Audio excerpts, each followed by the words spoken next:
Hey all you ninja fans out there. I am the artist Samuel Hazen. Today we're going to be going over how to draw your very own ninja. Okay, let me go back a little ways. How it all started was with ink. Now ink is kind of a tricky medium. You have to have a brush first and foremost. That is your number one tool for using ink. Big canvas, whatever size you like. So what you want to do is, if you're smart, which I'm skipping this step, you'll sketch it out beforehand. I've been doing this long enough to where I can sort of eyeball the way ninja looks. So if you feel more comfortable having some sketch lines there, go right ahead, feel free to do that. But what you're going to do to create ninja, just get you some ink on your brush. You don't want to have too much, because if you oversaturate your brush, you're gonna have streaks on your paper. So once you've got the right amount of ink in your brush, you just sort of ignore all of the artistic rules and go straight in for the head. Now ninja has kind of a squarish head. It comes to a little point down at the bottom. You know, you always start off with the mask, and the reason for this is ninja is defined by his mask. Without the mask, he's not really ninja. So once you've got the mask in place, you can sort of build off of that. You got his scarf, and it comes down like this, and that's really nice right there. Yeah, let's put a little more scarfage on him.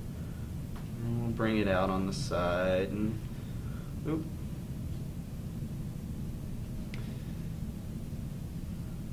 Bring it down. And once you've got his scarf in place, it doesn't have to be pretty. This is ninja we're talking about here. Once you've got his scarf in place, you might want to think about watering down your paper just a little bit to give it a bit of a bleed. Now this is an interesting effect. It's something that I haven't used in the ninja comics yet, but if you're just going in for the artistic side of it, this is a lot of fun to do. When you get your brush wet after you've had ink on it, it creates this nice shade of gray, and you can use that to kind of throw some shadows in here.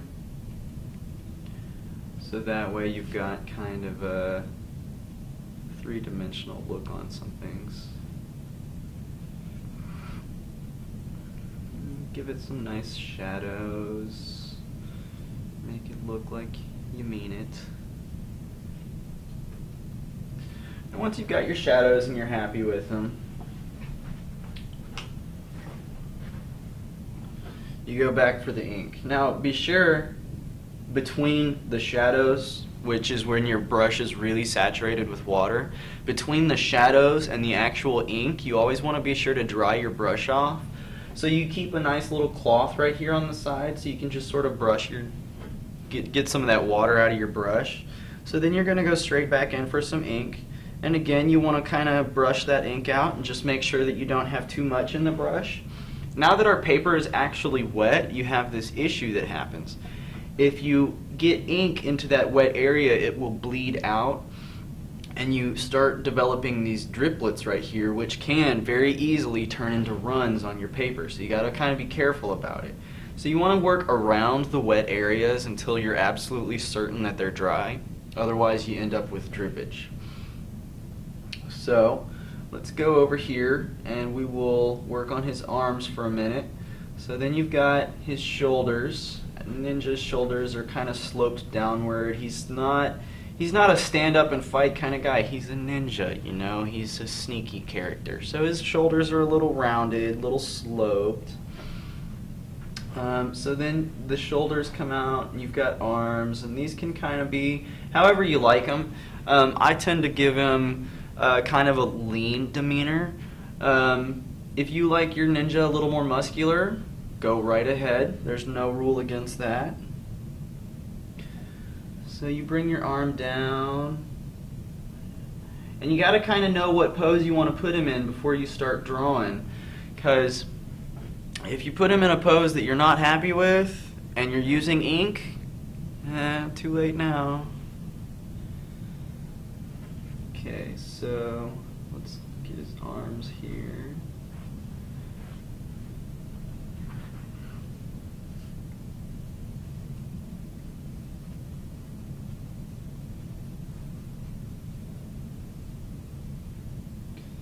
And something you'll notice here is that I'm using this paintbrush very much like a pencil.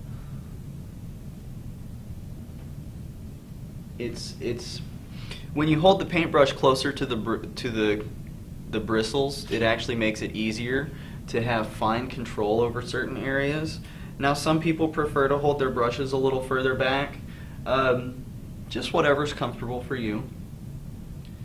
Once you've got his arms in place, sort of give him his torso here, bring it down. Okay.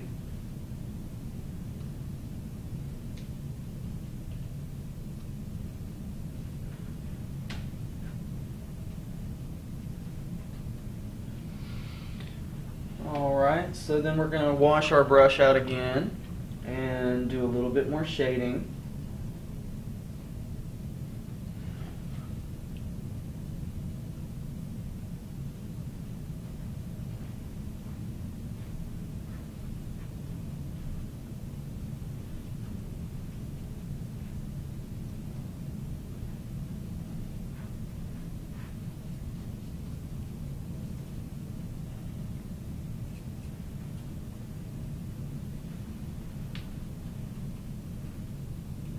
Very nice. There we go.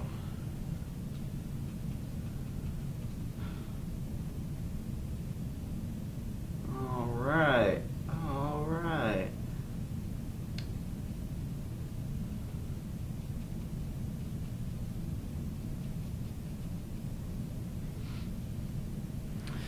All right. There we go. So, once you've got Ninja's torso in place, the hands, Ninja's hands are kind of tricky. Now, if you're doing kind of like a flailed pose, like he just threw a shuriken or something, then you gotta kind of give him fingers. But in this particular image, we're going to have him holding his ninja sword. So, make sure to get all that water out of your brush, because you don't want it to be too wet when you're working on it. So once you've got your ink in, let's go ahead and draw his eye slots in. Paint up here is dry enough.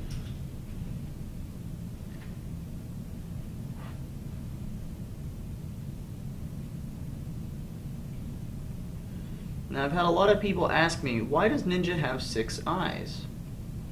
He doesn't have 6 eyes, he's only got 2, but they're hidden under the mask. Remember, the Ninja mask is what defines him as a character.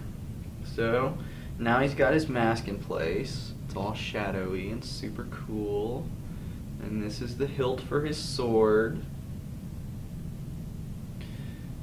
And you gotta kind of follow the line to make sure that it's accurate here, coming off the other side. Okay. And then we'll just sort of curve that out. Perfect. Okay.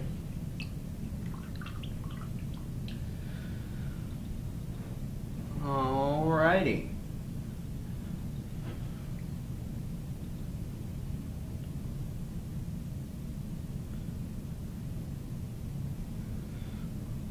So, because we worked on his mask and his sword, it gave the arms a chance to dry off a little bit. So let's give him his hands here. He's just going to be holding his ninja sword. Now, remember how I said there was kind of a trick to the hands? Ninja's hands are most often just sort of squares or circles, depending on the angle. You kind of got to feel it out. His hands are very blockish. There's not a whole lot of definition to them. It's okay to skip some of the detail on his hands, because the important thing to remember about Ninja is the action orientation. You don't want to get so involved with all the little details that you're ignoring the overall direction of where you want to go with it. So once you've got his hands in place, go ahead and put his sword in there. And he's going to be holding this in a more traditional samurai's pose. Normally, a ninja doesn't go for a lot of distinct form or historical accuracy. It's just sort of whatever looks coolest. So, you got the hilt there. Now, ninja's sword, in and of itself, doesn't have any distinct detail on it other than its general curved nature. If you have additional brushes that are smaller and more fine than the one you've been using, it's perfectly okay to do that. So what you do is you just start and curve the sword out, curve the other side out. And it's okay if it doesn't match up directly. It's just supposed to look like a sword. That's pretty. Alright. So then let's go ahead and give him his ninja pants here. And ninja's pants, much like the rest of him, they just sort of are meant to show the stance taken and the action involved, as opposed to the precise detail.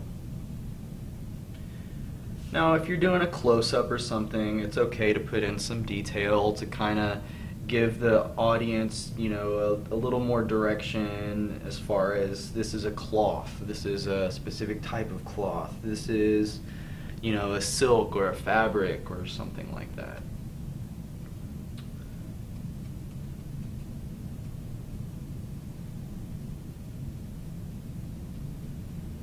Once you've got ninja's pants in place, then you can kind of give him his feet.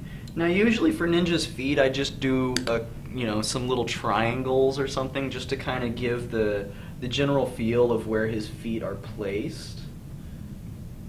I have tried to put shoes on him before, but he couldn't keep his laces tied, he kept tripping. So we just had to go with some plain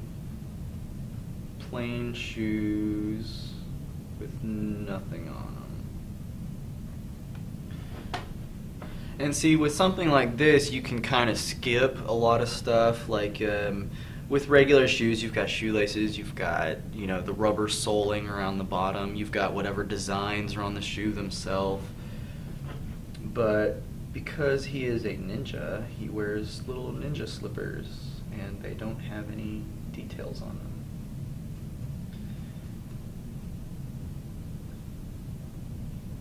Okay, and then we're gonna wet the brush down just a little bit and give it some more gray, some more shadow here, just to kind of finish things off.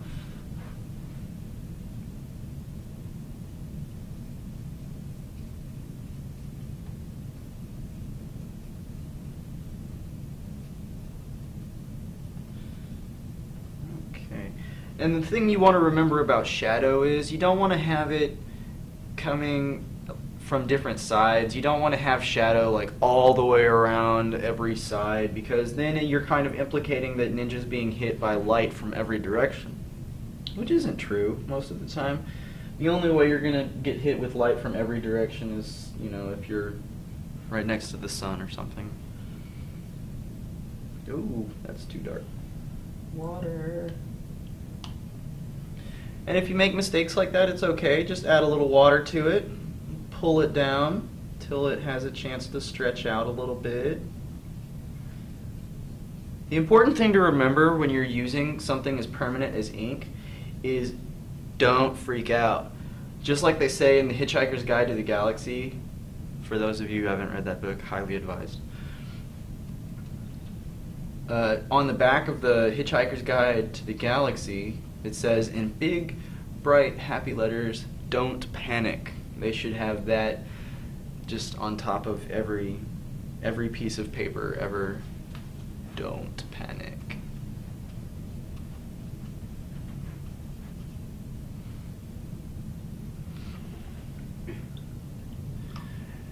And there you go. That's Ninja.